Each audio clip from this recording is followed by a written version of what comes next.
Creo que ese video ejemplifica excelentemente bien lo que las oportunidades, la inversión y la generación de empleo puede hacer por el bien de Guatemala en la actualidad, pero sobre todo en el futuro. Y es que cuando revisamos las cifras de migración irregular en Estados Unidos, los datos son verdaderamente alarmantes. En el 2021 hubo más de 1.7 millones de detenciones de personas en la frontera sur de Estados Unidos. De ellos, por ejemplo, en el 2019, cerca de 270,000 personas eran guatemaltecos. En el 2020, atípico por la pandemia, fueron 48,000. Y en el 2021 hubo cerca de 283,000 personas guatemaltecas detenidas en la frontera sur. Si a esto le sumamos el factor de un término que en lo personal aborrezco con toda mi alma, que son los ninis, que ni estudian ni trabajan, los jóvenes que ni estudian ni trabajan, que según algunos datos oficiales están cerca de 800,000 o 900,000 jóvenes, miremos el caldo de cultivo que existe para fomentar la migración irregular. No me quiero extender más en esto porque para ello tenemos a nuestros expertos el día de hoy. Así que inicio la primera ronda de preguntas con María Tuyuk, presidenta de la Red de Empresarios Indígenas. Doña María, desde la Red de Empresarios Indígenas, ¿qué factores han observado que son determinantes para que la gente decida migrar? ¿Nos podría mencionar algunos ejemplos, por favor?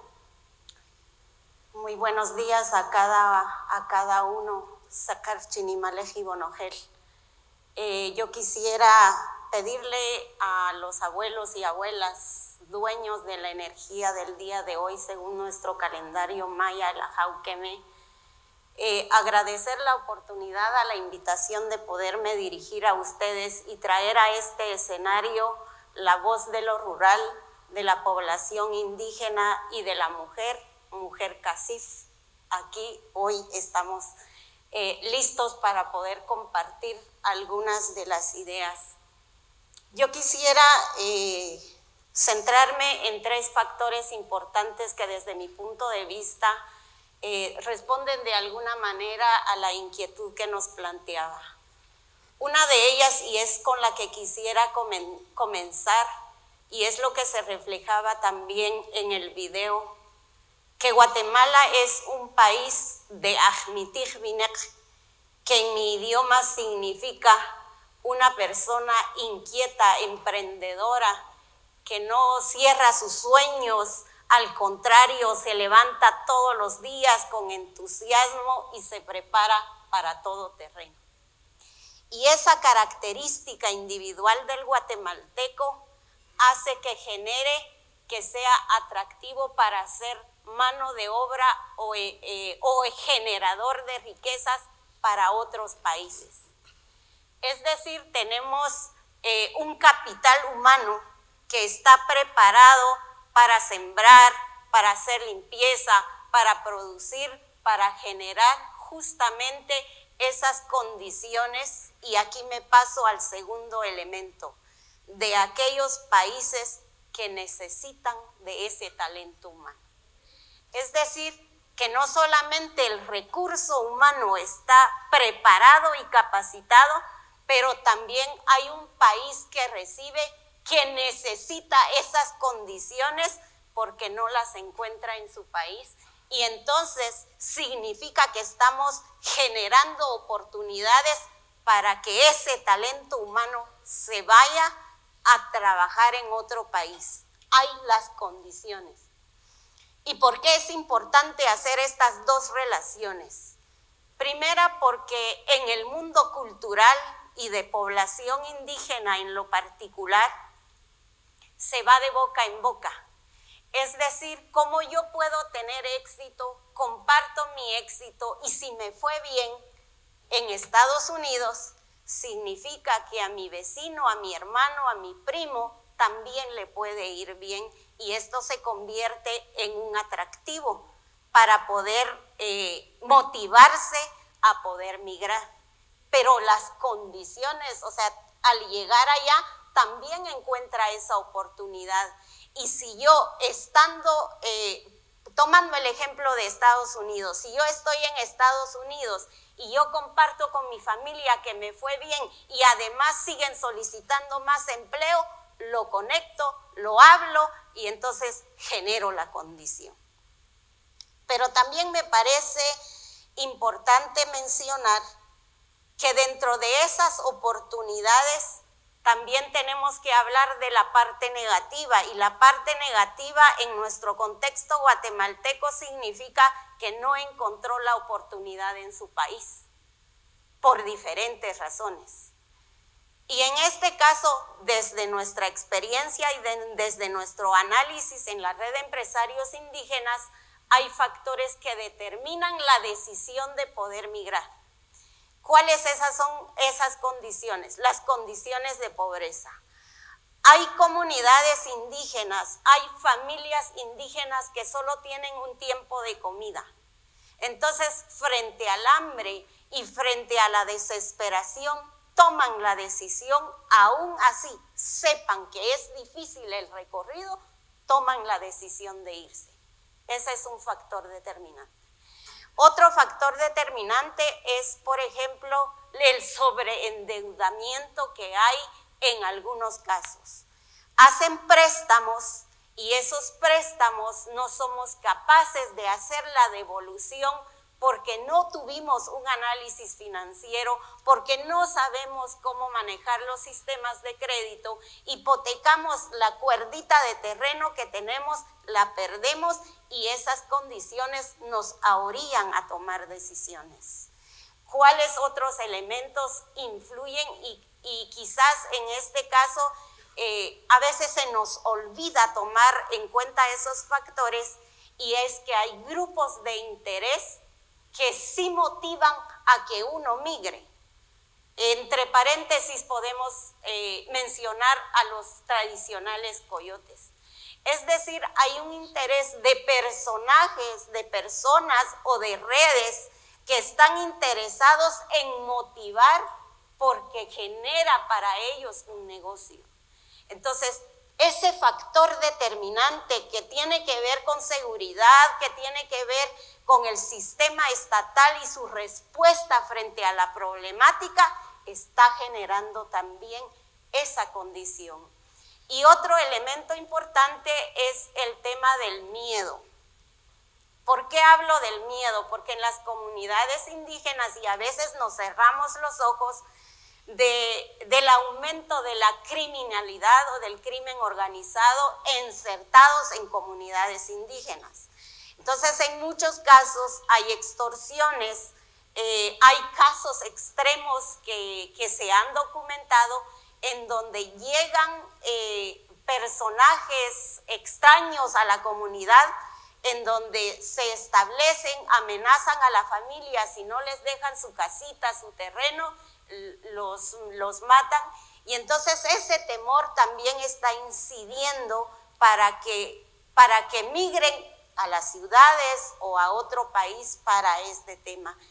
Y como el tiempo está corriendo, tal vez solo dejar también en el escenario un tema que me parece importante, que no solamente estamos hablando en este momento y en esta coyuntura actual, solamente la migración que sale de este país a otro país.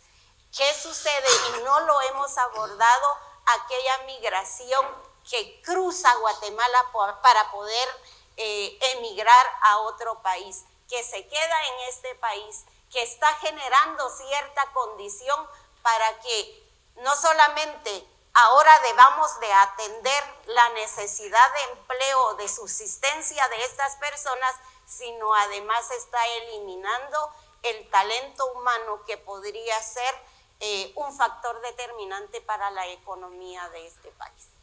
Muchísimas gracias, doña María, por tan completa respuesta. Pasamos ahora, por favor.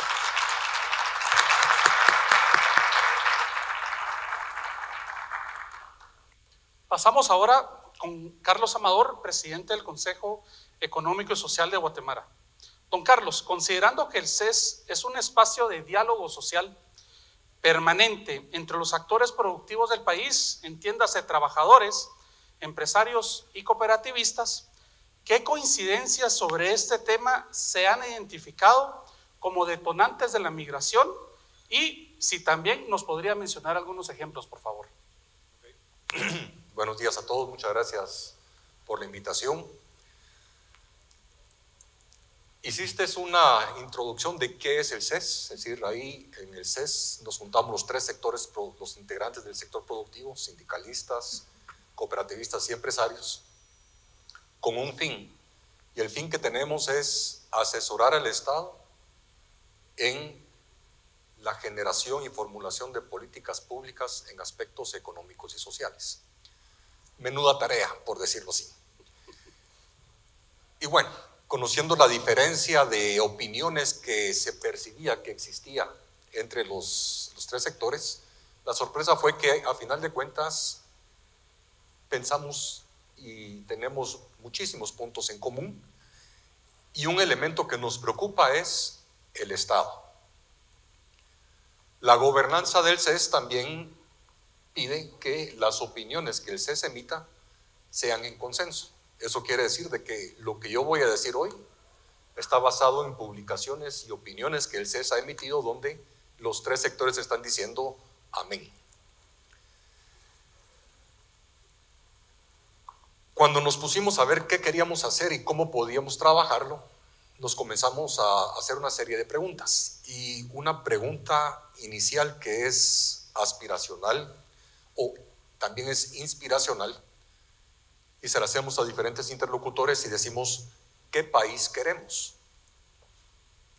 Y cuando nos sentamos a recapacitar sobre qué país queremos, wow, las opciones comienzan a florecer. Y ahí es donde aparecen varios ejes, varios ámbitos. ¿Qué país queremos desde el punto de vista social? Desde el punto de vista de condiciones de vida, desde el punto de vista de aspectos económicos, desde el punto de vista del aspecto ambiental, alrededor de lo que es el tema de paz social también. Y todos estos elementos están reflejados en lo que conocemos como los ODS o los Objetivos de Desarrollo Sostenibles.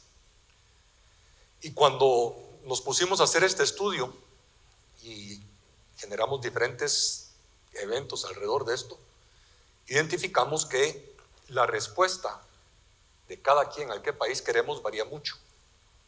Las brechas que se dan, hay diferencias geográficas clarísimas. Y en función de eso, cuando el individuo, la persona se hace esa pregunta, y si detecta que las brechas son muchísimas o son inalcanzables, entonces toma decisiones.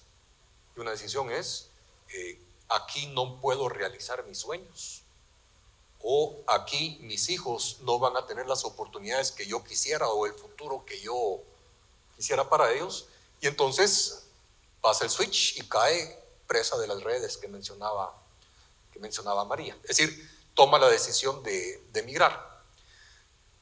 A final de cuentas, siempre hemos leído que las determinantes de la migración giran mucho alrededor de la falta de empleo, la crisis o la plata no alcanza. Pero nosotros también queremos hacerle el análisis desde otro punto de vista para ir complementando, que es la pobreza multidimensional. Es decir, la pobreza no es únicamente no tener plata, sino también si las condiciones de vivienda no son las adecuadas, los servicios básicos no cumplen o no hay, el estándar de vida está muy por debajo de lo que debiera ser, lo que quisiera ser, oportunidades de educación, oportunidades de empleo, y por qué no decir la falta de protección social, pues esos son factores determinantes. Me mencionabas un ejemplo, pues el ejemplo lo vimos en el video antes de comenzar con este panel. El caso de la vía de San Cristóbal Verapaz, un caso que lo he visto, lo he vivido de cerca en los últimos años, y creo que ahí queda muy ejemplificado un montón de valores y de criterios. Uno, el impacto de una industria establecida en la región por más de 100 años, la tradición que eso ha generado, el empleo a diferentes generaciones, el deseo de capacitarse, el deseo y la necesidad de educarse, porque si no me educo, no logro meter papeles adecuados o con las credenciales adecuadas para que me den el chance. Entonces, ¿cómo así se pueden ir cambiando la realidad de una localidad? Y por otro lado, pues vimos de que ahí sale a relucir el tema de educación, sale a relucir el tema de seguridad, sale a relucir el tema de vivienda. Y creo que en ese contexto los testimonios que vimos son poderosísimos, poderosísimos. Y entonces dice uno, la pregunta de por qué migrar es un tema aspiracional, inspiracional, es decir, estoy viendo a futuro, es mi sueño. Y la tarea es cómo lograr que ese sueño sea factible realizarlo en Guatemala o en las diferentes Guatemalas que existen. Entonces, lo que son el tamaño de las brechas en la metrópoli, creo que se reducen tremendamente. Los indicadores de la ciudad de Guatemala están a nivel de competitividad casi que en el top tier. Pero si nos vamos al interior, ciudades intermedias, localidades que están logrando generar migración a la inversa, pero por otro lado las brechas son altísimas. Entonces, ¿qué hay que hacer para eso?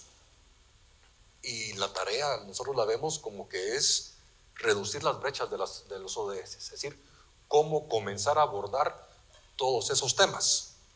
Y eso pasa a través de inversión pública e inversión privada estratégica. Y el mensaje aquí es, el sector privado no lo puede hacer solito. El sector público tampoco lo puede hacer solito, sino que eso tiene que comenzar a converger. Y para eso pues se requiere liderazgo, instituciones, una visión en común y ejercicios de diálogo social para poder lograr esos consensos, esos acuerdos políticos, porque el objetivo a alcanzar es lograr un Estado que funcione. No podemos seguir tolerando la ineficiencia funcional del Estado. Tenemos que apuntalarlo, modificarlo, reformarlo para lograr que cumpla con lo que la normativa dice. Muchas gracias. A usted, don Carlos.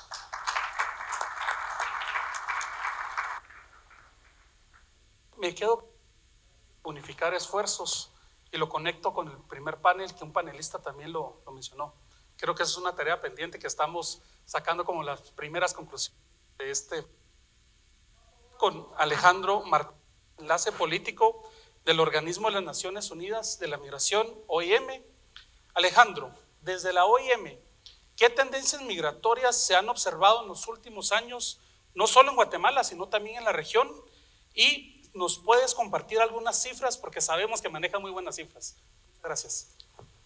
Buenos días a todos, a todas. Muchas gracias por la invitación. Para nosotros ya estar aquí sentados creo que es un triunfo y es muy positivo. Esperamos que esto se repita y podamos tener este vínculo y sinergias. Sí, la visión de la OIM, o más que de la OIM, del tema migratorio en general, aunque ya aquí mis colegas dieron algunas cifras, María creo que dio una muy buena presentación, casi me quita todo lo que yo iba a decir, pero lo celebro. Y algunos datos como ustedes, como lo decía Diego, en el mundo hay alrededor de 760 millones de personas migrando. 272 aproximadamente son migrantes internacionales.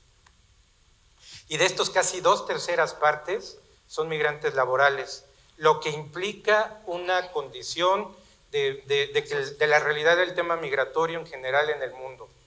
Somos migrantes prácticamente todos los seres humanos desde que empezó la humanidad, y pues la idea no es detenerlo en ningún momento, sino tratar de que las personas que se quieran ir lo hagan en mejores condiciones y en condiciones que realmente les beneficien. Guatemala, pues en medio de toda esta dinámica migratoria no se queda atrás, es un país de índole migratorio, creo que no lo podemos soslayar. una encuesta que hicimos en la OIM ya hace alrededor de 4 años sobre remesas, pues dio datos interesantes, como que alrededor de 6 millones de guatemaltecos viven a partir del tema migratorio, por remesas, porque tienen una familiar fuera, porque perdieron algún familiar. Entonces, más de la tercera parte de la población guatemalteca tiene que ver con temas de migración. Si hablamos de remesas, que lo quiero tocar en otra intervención, pues ni qué podemos decir, ¿no? Simplemente hace rato una de las personas que estaba en el panel anterior lo decía, ¿no? Es una parte fundamental del Producto Interno Bruto de Guatemala, las remesas. Entonces la migración tiene que ver y vivimos con ella todos los días. Ya Diego nos daba algunos datos de las detenciones de guatemaltecos, sobre todo en Estados Unidos o en la frontera sur de Estados Unidos, pero prácticamente los últimos 10 años ha habido alrededor de 100,000 retornos, o bueno, las conocen como deportaciones, a mí no me gusta el término, pero alrededor de 100,000 retornos. El año 2020 evidentemente fue un año atípico por la pandemia.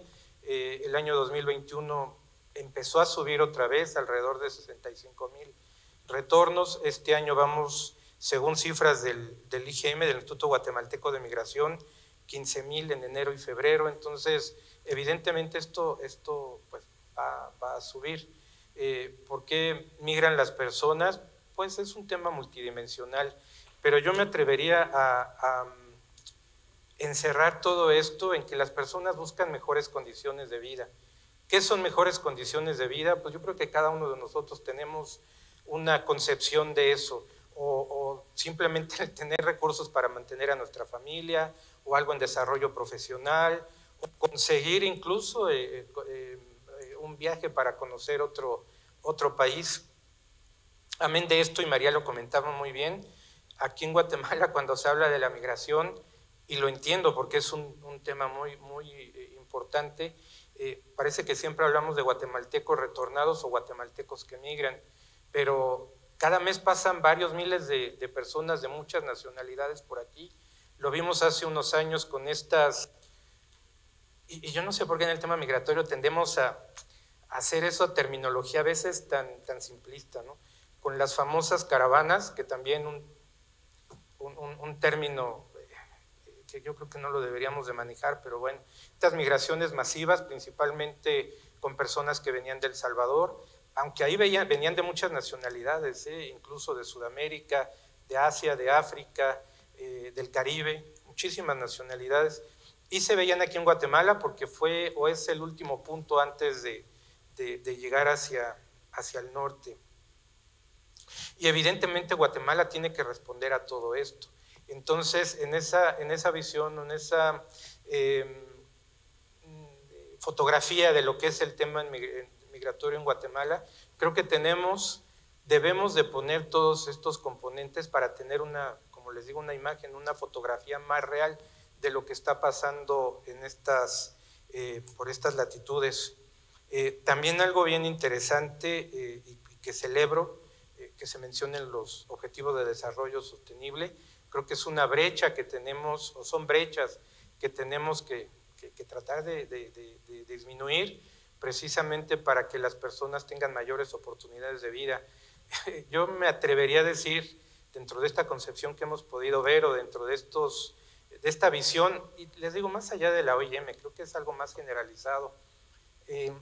A los guatemaltecos en general no les gusta migrar. Realmente se van por lo que platicamos, buscando algo mejor para ellos y sus familias. Entonces creo que es un punto que en lugar de ver como negativo, lo deberíamos de tomar a favor. Y de veras celebro mucho que la iniciativa privada, en este caso el CACIF, esté organizando estas mesas, y que estemos tocando este tema que es tan importante para Guatemala. Alejandro. Ahora pasamos con Juan Carlos Páez, presidente de Fundesa. Y la pregunta para usted, Juan Carlos, es la siguiente. En Fundesa han realizado documentos muy importantes sobre el fenómeno migratorio. ¿Nos podría comentar en qué sectores económicos se pueden invertir para reducir la migración irregular? Sí.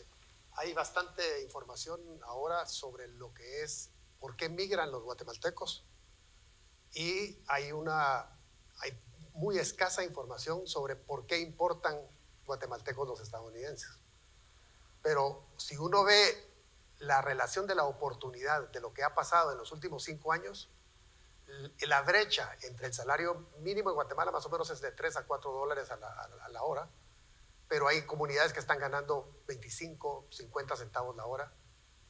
Y la brecha antes, con el mercado informal de Estados Unidos, era una brecha que llegaba a 6 o 7 dólares la hora contra lo que nosotros teníamos, que era 2 dólares la hora promedio, más o menos. Eso hace 5 años es completamente diferente hoy. Hoy ese número llega a 9, 10 dólares la hora, lo que está ganando una persona en un mercado informal en Estados Unidos.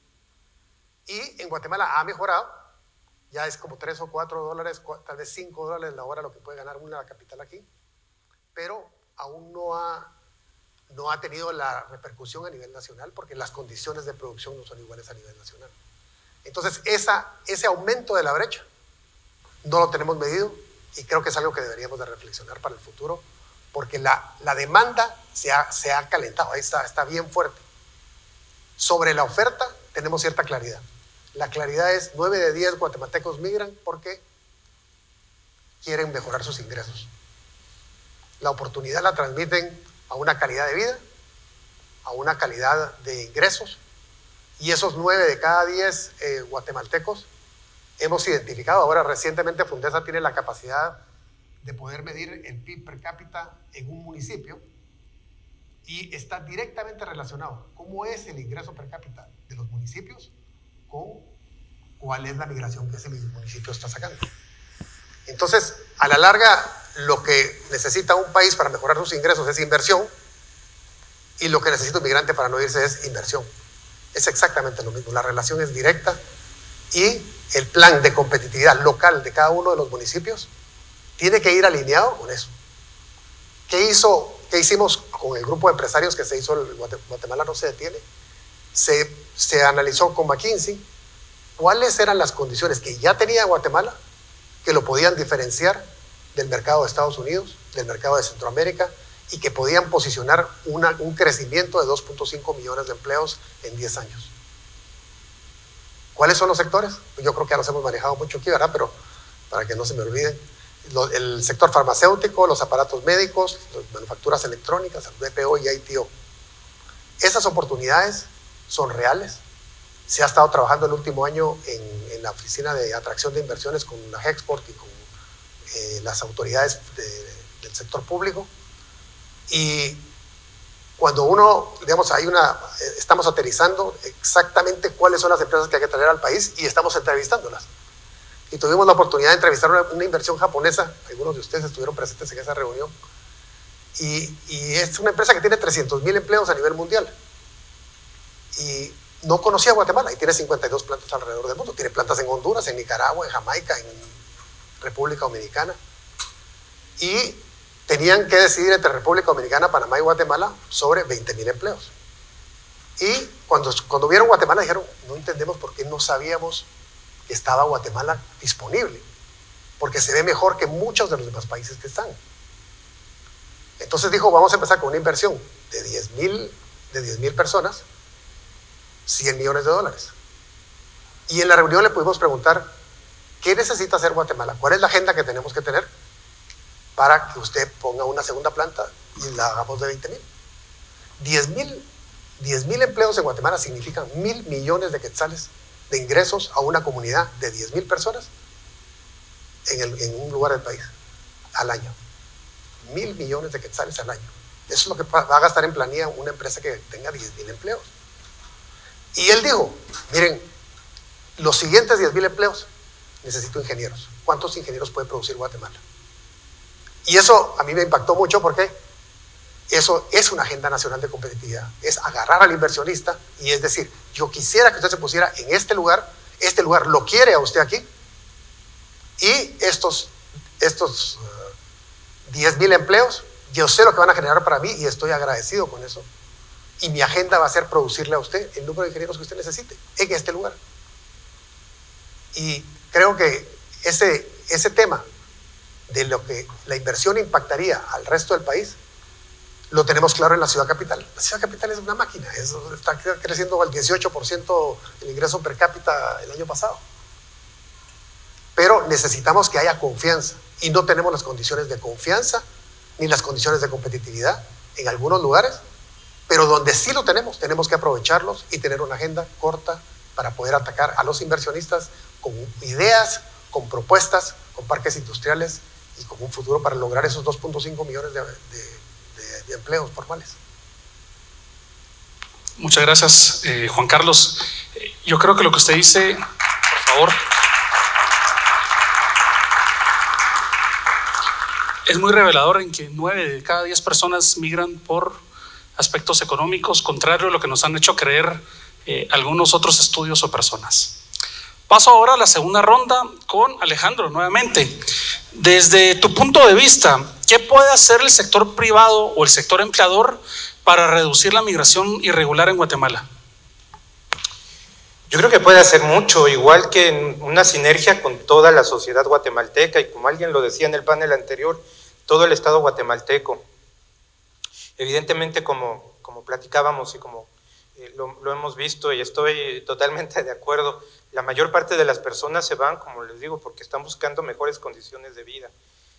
Muchos de ellos pues necesitan un trabajo, ¿no?, para subsistir. Pero tenemos aquí algo que yo al final no sé si sea bueno o sea malo, pero tenemos muchos años, por lo menos más de 5, recibiendo remesas aquí en Guatemala como si fuera una, pues no sé, yo luego le digo que es una borrachera, ¿no?, de remesas, pero en algún momento nos va a llegar la goma, ¿no?, de todo esto. Simplemente del 2020, que fue el año de la pandemia, al año 2019, 5,000 millones, 4,000 millones de dólares más. El año pasado fueron 15,000 millones de dólares de remesas, 18% del Producto Interno Bruto guatemalteco. Evidentemente es una cantidad estratosférica. Yo no me la puedo imaginar, ¿no?, de dinero acumulado en ese sentido, y que lo generan gran parte del trabajo de los guatemaltecos que se van fuera del país. Entonces, ¿de qué manera podemos, y sí me atrevería a decir, empezar a revertir esa situación? Y creo que el sector privado puede hacer mucho en ese sentido. Evidentemente, como comentaba, la inversión privada aquí puede ayudar. En muchos sentidos también, a partir de oportunidades. Creo que el trabajador guatemalteco tiene muchísimo y puede dar muchísimo también, y creo que no se necesitan grandes planes, proyectos, programas. Creo que podemos empezar por situaciones muy básicas. No sé si todos han pasado por la Hincapié, pero hay uno de los 2 centros de recepción de personas retornadas en Guatemala. Yo les invitaría que, si en algún momento quieren, podemos ir a conocerlo para ver más de cerca qué es lo que pasa ahí. Muchos de los guatemaltecos que llegan con aptitudes, y aptitudes sobre todo aprendidas que son muy valoradas fuera, pero aquí en Guatemala, como no tienen un papel que les respalde, pues no pueden emplearse en eso, sobre todo en temas evidentemente de construcción. Ahora, de los mejores programadores de computadoras en el mundo son guatemaltecos. Yo no sé por qué aquí no lo alcanzamos a percibir en ese sentido. Entonces es trabajar de la mano, como les digo, creo que podemos hacerlo.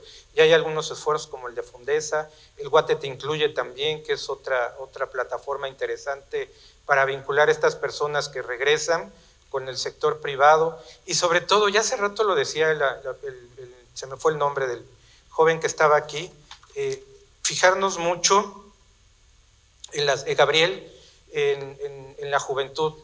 La realidad es que las personas que migran están entre 15 y 28, 29 años, el 75%. La fuerza laboral del país.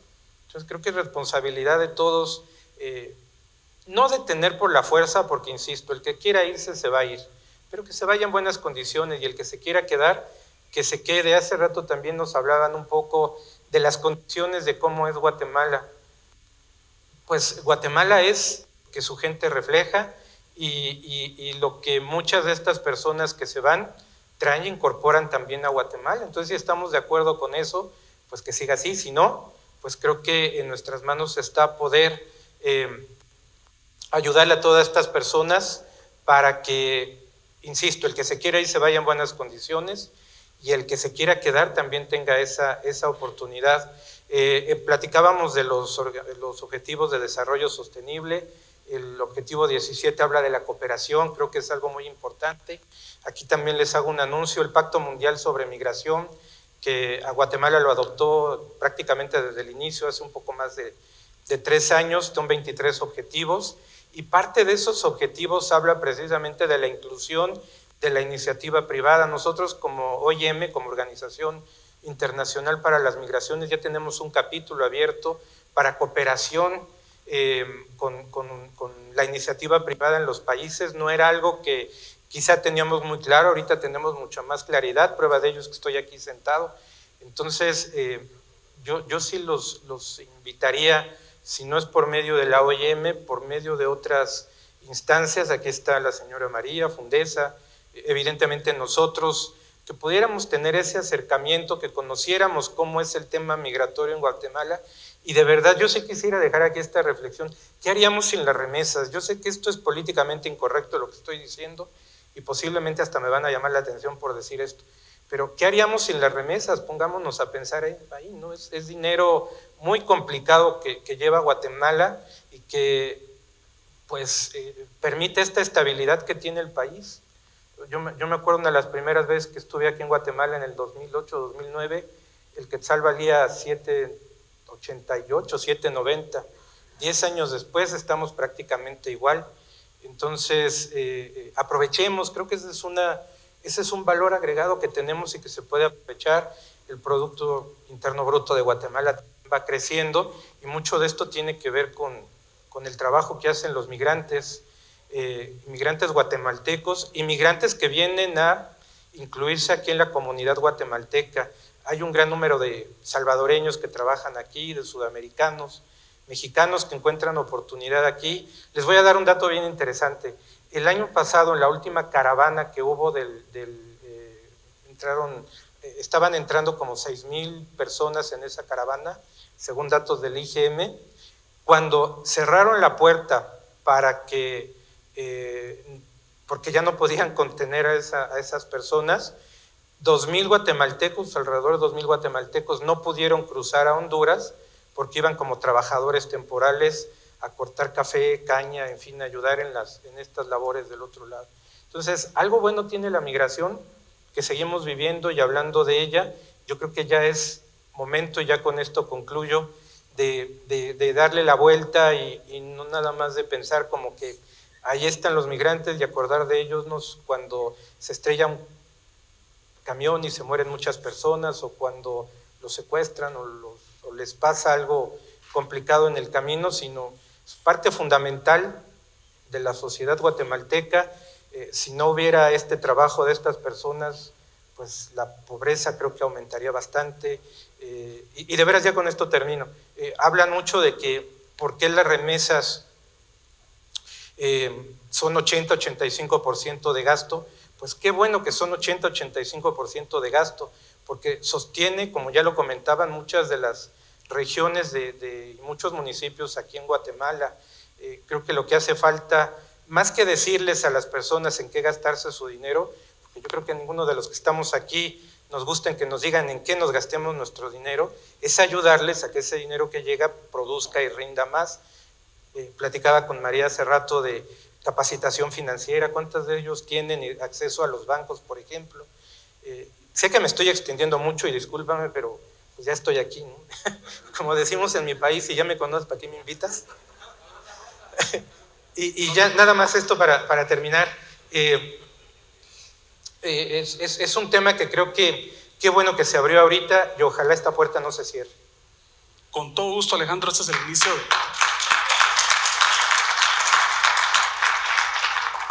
Sin duda seguiremos trabajando en conjunto y desde ya te tomo la palabra para visitar este centro en Hincapié.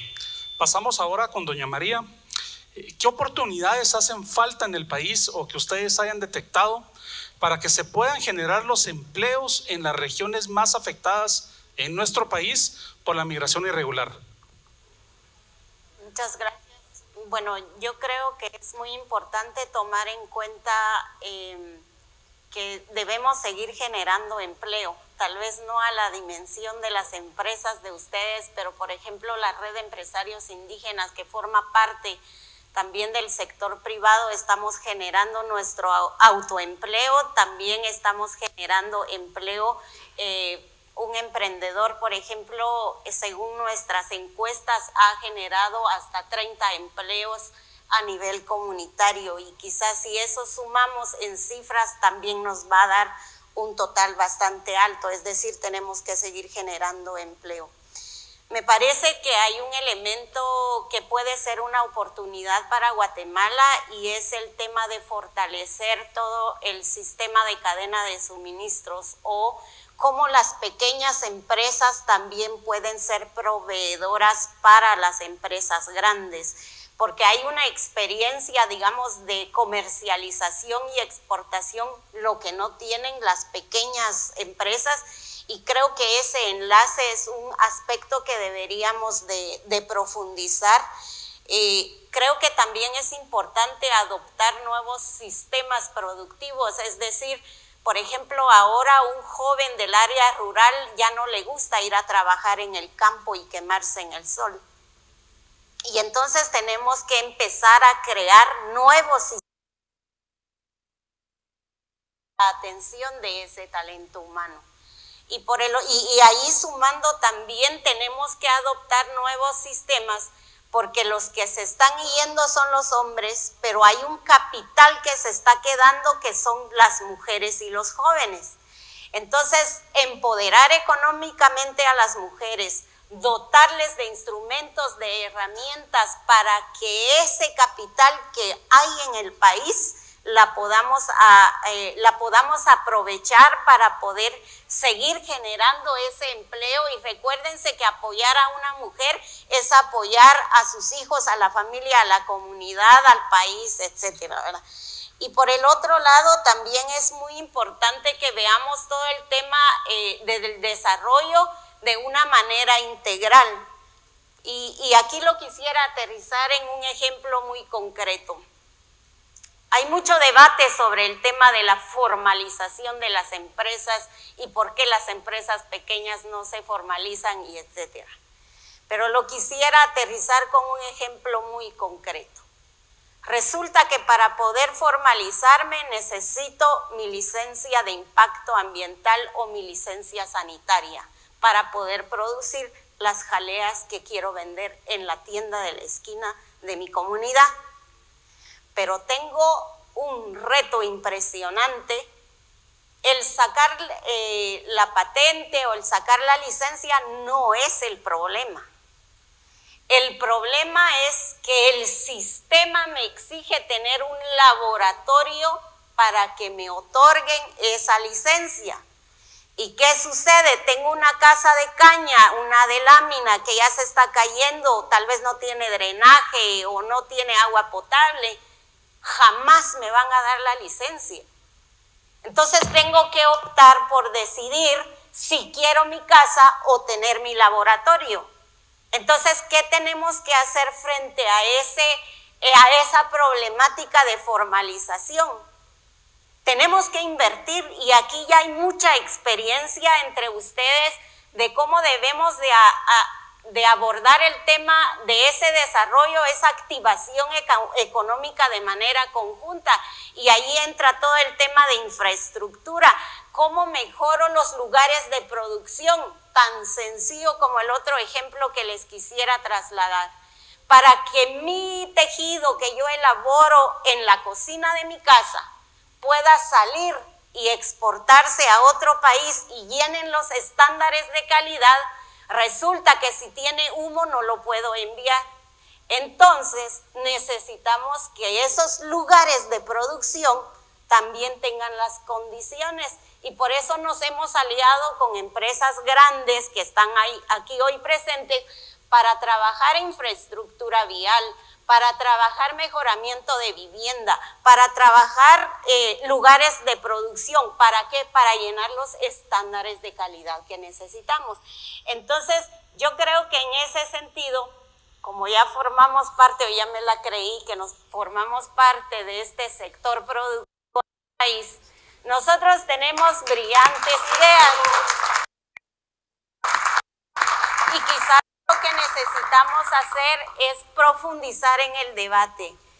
¿Cómo llevamos a la práctica ese desarrollo económico en países?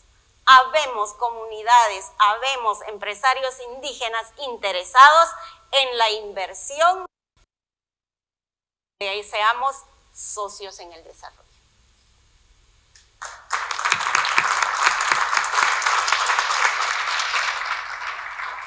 Creo sin duda que la última frase lo ejemplifica todo. Socios en el desarrollo. Muchas gracias, doña María. Paso ahora con don Juan Carlos Páez.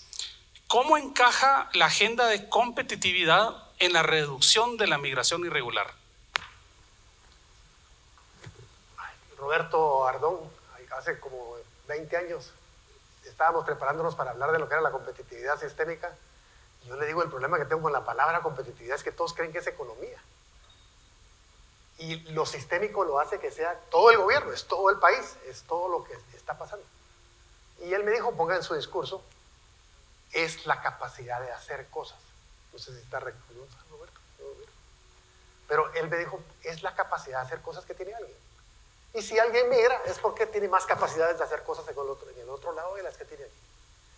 Esa capacidad de hacer cosas, el Foro Económico Mundial ha definido claramente cuáles son los pilares y qué deben de hacer los gobiernos para poderlo hacer. Es fácil, no es tan complicado. Y la Agenda Nacional de Competitividad debería ser todos los ministros del presidente de la República para ejecutarse en cada una de las actividades y en cada uno de los municipios, y que cada alcalde entienda que su Agenda Nacional de Competitividad es su capacidad de atraer inversión. ¿Qué es? Primero los pilares, el primer pilar, confianza en las instituciones. Y hay que bajarlo a tierra. Es confianza en el policía de mi comunidad, confianza en el juez o en la justicia en mi comunidad, confianza en el ICS, confianza en el maestro, confianza en el INTECAP. Todas esas instituciones no solo tienen que dar servicio, tienen que dar confianza, porque en la manera que yo confío, soy más competitivo. Segundo, infraestructura para bajar los costos de logística. Si la infraestructura solo se hace y no baja los costos de logística, no es competitivo. Los costos de logística están directamente ligados con cómo los activos de los que manejan la logística rotan. Si los activos rotan rápidamente, hay que cobrar menos por cada viaje, porque lo que es el camión, el barco y el avión va a costar lo mismo. Pero si rota poquito, salen caros los tickets. Si rota mucho, salen baratos los tickets. El Ministerio de Comunicaciones tiene que tener indicadores que digan cómo voy a darle vuelta yo a los activos rápido para que los costos de logística me hagan más competitivo como país. El tercer pilar es el acceso a la educación, luego está el de la salud, el acceso a la tecnología. Sin esas tres cosas que le demos a todos los guatemaltecos, con cobertura y con calidad, las tres cosas, cobertura y calidad, educación, salud, tecnología. Eso es una herramienta importante para poder competir hoy, y estamos rezagados en las tres. Otro pilar importante, que la gente trabaje en lo que estudió. Es tan sencillo, parece algo complicado, ¿eh? Parece como que hubiéramos diseñado un sistema complicado donde uno se gradúa de lo que quiere, pero trabaja en lo que puede. Para eso necesitamos un instituto de INTECAP que siga las condiciones de la inversión para poder aplicar los recursos de eso a la inversión, y que la gente cuando llegue al call center sepa hablar inglés. Ahorita, los call centers pudieron haber crecido a 70,000 empleos y tal vez hoy están en 45 o 50,000 empleos porque no hay gente que hable inglés. Y lo sabemos desde hace 15 años. Hoy hay mejores planes para aprender inglés, pero ese flujo que necesita ese sector no se lo está proveyendo el sistema y nos hace menos competitivos. Otro pilar que es importante es el tamaño del mercado. El tamaño del mercado define muchas de lo que uno puede hacer como industria. La ciudad de Guatemala es la ciudad más industrial de Centroamérica y del Caribe, con el sur de México incluido, por el tamaño del mercado. Cuando uno se va al tamaño del mercado, uno se va al centro del mercado, maneja 8 horas en un radio y ve de qué tamaño es ese mercado. Ese número para Panamá es de 5 millones de habitantes. Ese número para Costa Rica es de 9 millones de habitantes, porque ellos en 8 horas pueden estar en media Nicaragua. Ese número para Guatemala es de 25 millones de habitantes, porque en 8 horas puedo estar en medio Honduras, todo El Salvador y todo Guatemala. Ese 25 millones de habitantes hace que aquí esté la industria más importante de la región. Ese número hay que ampliarlo. ¿Cómo se amplía ese número? Con mejor infraestructura en Centroamérica, con mejor acceso a todas las comunidades, con mejor acceso al sur de México, con que pueda tener un puente a Cancún, con que los puertos manejen rápido sus rotaciones también. Acercar los mercados hace que uno tenga más escala. Y es lo que hace Estados Unidos con un mercado de 80 millones en Nueva York, y lo que hace Europa con un mercado de 110 millones en Luxemburgo, y lo que hace China con 200 millones de masa de gente alrededor en 8 horas de un mercado. El que tenga la escala tiene la tecnología, tiene la sofisticación de negocios, tiene un desarrollo mucho más amplio, porque la capacidad de proveedores que tiene, la capacidad de gente que puede contratar, la migración interna que tienen esas escalas, hacen posible que uno pueda competir. Y yo creo que por eso se han unido muchos de los países en Asia y en Europa para poder competir con la competitividad que tenía Estados Unidos, y lo están superando. Y luego está la sofisticación de negocios y la innovación, que no tengo que hablarles a todos ustedes, que ya sabemos qué es. Pero la Agenda Nacional de Competitividad es un plan de gobierno. Hay que traer la tierra y hay que hacerla bien, y hay que ejecutarla. Muchas gracias.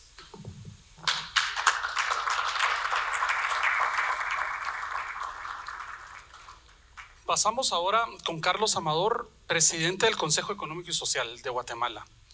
¿Qué acciones institucionales son necesarias para tener un Estado funcional para todos los guatemaltecos y así reducir la migración irregular? Gracias, Diego. Bueno, yo creo que las intervenciones de los panelistas anteriores han puesto en evidencia la importancia del papel del Estado para lograr la competitividad o para lograr el desarrollo. Y yo utilicé el término la deficiencia funcional del Estado. ¿Y a qué me refiero con eso? En los últimos años, el presupuesto del Estado ha ido creciendo, casi que en 10 años se duplicó. Sin embargo, me recuerdo muy bien porque, perdón por la anécdota, estaba viendo al ministro de Finanzas, perdón. Era el 2011 o el 2010 y estaba discutiendo, fue en la 20 calle, si había que poner un tope o no al presupuesto, que estaba alcanzando 57 millones en esos años. Hoy por hoy ya casi lo duplicamos. Pero los indicadores de lo que es los servicios del Estado no han avanzado, sino van para atrás. Educación, nutrición, salud. Como decimos, tenemos tremendos retos. Ahora, ¿cómo lo podemos arreglar? ¿O cuál es el camino? Y en el CESE identificamos las causas estructurales y las queremos ir abordando progresiva y sosteniblemente. Es decir, proponemos una reforma funcional del Estado, es decir, reformas específicas para que el Estado pueda operar. Pero no estamos viendo algo de borrón y cuenta nueva, sino tienen que ser reformas progresivas y que al mismo tiempo el compromiso político de que hacemos una reforma este año, pero todos los años hay que ir mejorando y enderezando los sistemas. ¿Y cuáles son esos sistemas? El primero, hablamos de un sistema nacional de información, que creo que ya fue mencionado en el primer panel, es decir, para el Estado y para la sociedad el poder estructurar políticas públicas adecuadas tiene que estar basado sobre datos, sobre verdades, no sobre percepciones o sobre sueños, sino hard data, como dicen, facts. Y para eso necesitamos tener la institucionalidad que nos proporcione toda esa información. Por otro lado, necesitamos dotar al Estado con el mejor recurso humano para el trabajo que se tiene que hacer. Y aquí hablamos de unas reformas alrededor del sistema de servicio civil Y no mencionamos la ley de servicio civil, sino que mencionamos el sistema, porque la ley está bastante bien, pero hay que hacerle ciertos ajustes para evitar la politización alrededor de estos temas. El otro eje es transparencia en adquisiciones y contrataciones, que también fue mencionado en el panel inicial, para que el Estado pueda ejecutar, porque a final de cuentas, hoy por hoy, la plata no es el problema, la plata está sentada, guardada, es decir, está porque no se logra ejecutar, la normativa es muy compleja o los requisitos no lo permiten, temas de transparencia, en fin, esa normativa, eso hay que poderlo arreglar para que los ministerios tengan la capacidad de poder ejecutar esos fondos y al mismo tiempo rendir cuentas transparentes y adecuadas. Y el último eje gira alrededor de finanzas e inversión pública, que es, bueno, hablemos también de los recursos que necesita el Estado para operar y los recursos que necesita el Estado para la inversión estratégica que se tiene que hacer. Estamos claros que esto requiere tremendos acuerdos políticos, es decir, esto no es una lista de Navidad, sino bueno, esto hay que sentarse, hay que trabajarlo, hay muchísimos intereses, es decir, toca muchísimos intereses hablar de estos temas, pero hay que hacerlo, porque si no lo hacemos, simple y sencillamente el funcionamiento del Estado que tenemos hoy por hoy, considero que va a ir en deterioro y eso nos va a poner tremendas dificultades para lograr el país que queremos o la competitividad que queremos alcanzar. Estamos claros en el CES de que estas soluciones son de largo plazo, es decir, estas reformas no son de que el año entrante están implementadas, yo creo que podemos medirla en quinquenios, pero se requiere ese acuerdo político, ese objetivo en común, poner todo eso en la mira para que el esfuerzo y el acuerdo dure a través del tiempo en lo que se va materializando. Finalmente, siempre hay también una agenda prioritaria para evitar la migración y para lograr estos mejores indicadores. Los quiero enumerar, giran siempre alrededor de los ODS, pero es el tema de hambre cero, salud y bienestar, educación de calidad, trabajo decente y crecimiento económico, industria, innovación e infraestructura, y de último también, muy importante, la paz social, que sin ella, simple y sencillamente, no lograremos ninguno de los acuerdos. Gracias.